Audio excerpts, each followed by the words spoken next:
I was born in 65 and the Soviets came in 68. So I was Oh, 3 years old when they occupied the country. And this is what sort of set up my life and the life of my parents on a very interesting personal trajectory, besides, the whole country going to shit. yeah. I mean, do you remember the Soviets? Were you out there by? You were out there quite young. No. So what happened was that my parents left in 1968 Okay. because they knew, we were getting occupied. Everybody knew this. The tanks were rolling in, and few brave people decided to chance it and leave.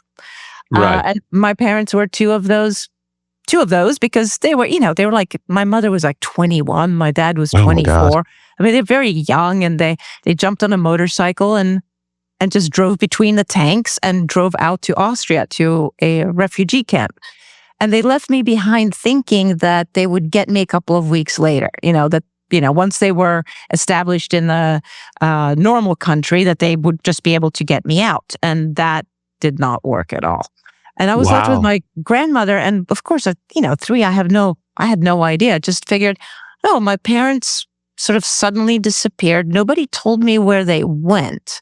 So I sort of assumed that they were dead, but in a kind of a childish way of like, oh, my parents went to heaven and I couldn't Right. follow, happens. What happened then? Did you ever reunite with your parents? Oh, well, there's quite a bit of a story. I guess you can always edit it out, right? No, not at all. But you're welcome to if you want to. So what Okay. happened was that my parents made it into Austria. They didn't get shot, so that was nice. I was left with my grandmother. And then from the Austrian refugee camp, they got sent to Sweden, which was a place that was hospitable to refugees at that point. Right. And then they were trying to get me out, and they couldn't. The borders were closed, and that was over. So my parents, again, being very young and very photogenic, decided to sort of raise awareness for their cause of like not being able to get their child. And so they started with doing a hunger strike in front of the Stockholm embassy, the Czech embassy in Stockholm, to try Right. to get people empathetic and sign on a whatever lists of people protesting the Czech government not allowing their daughter to be released. And the Czech government did absolutely nothing, but the Swedes really liked us. They got kind of whipped into a frenzy of helping these two young, beautiful people to get their daughter out. So I became sort of a cause célèbre. Of course, figures, it was like my early career, I was a famous political refugee. And I became famous in Sweden as like little Paulina, poor little Paulina. Oh no. Uh-huh. I had no idea. So how did they get you out? The Swedes got you out there? Kind of eventually, but 3 years, my parents were using all the press and all the media, and they were on TV.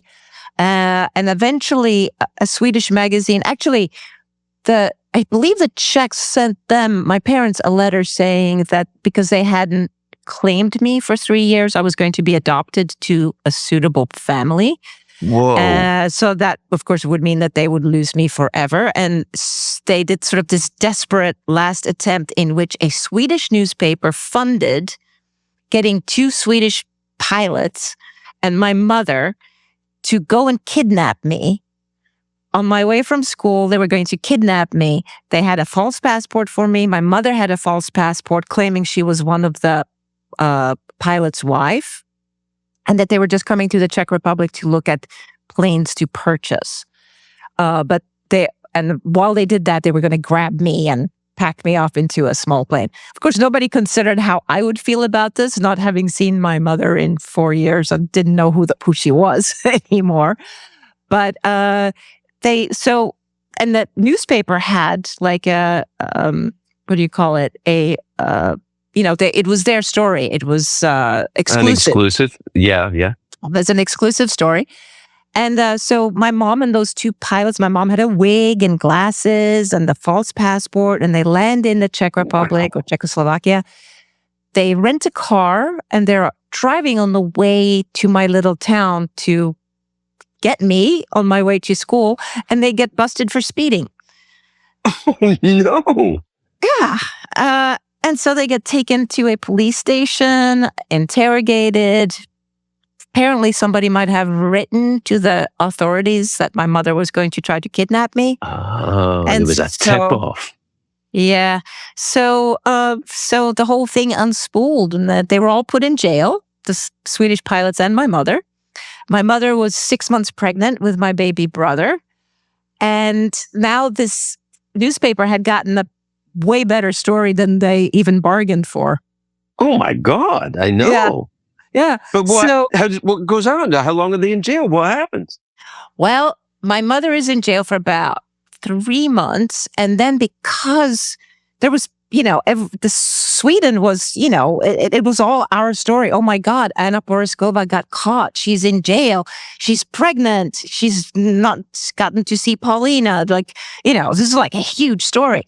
So she was given amnesty about 3 months into this. She got given an amnesty. And so she was allowed to come and stay at my grandmother's house with me and grandma under house arrest for the next 3 years. The Swedish pilots, I believe, were in jail for like 10 years. What? Yeah. So your baby brother and your baby brother's born. Your dad is still in Sweden now?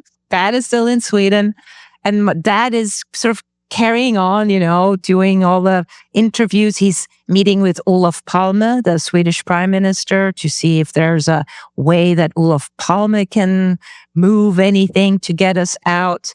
And this is going on for another 3 years of this sort of back and forth. Swedish newspapermen coming into the Czech Republic to take pictures of us that they can then publish in magazines in Sweden. My God. And at the end of those 3 years, in 1973, I believe the Swedish hockey team was supposed to play the Czechs in like the international friendships games or something. And they refused to play the Czechs unless they released us.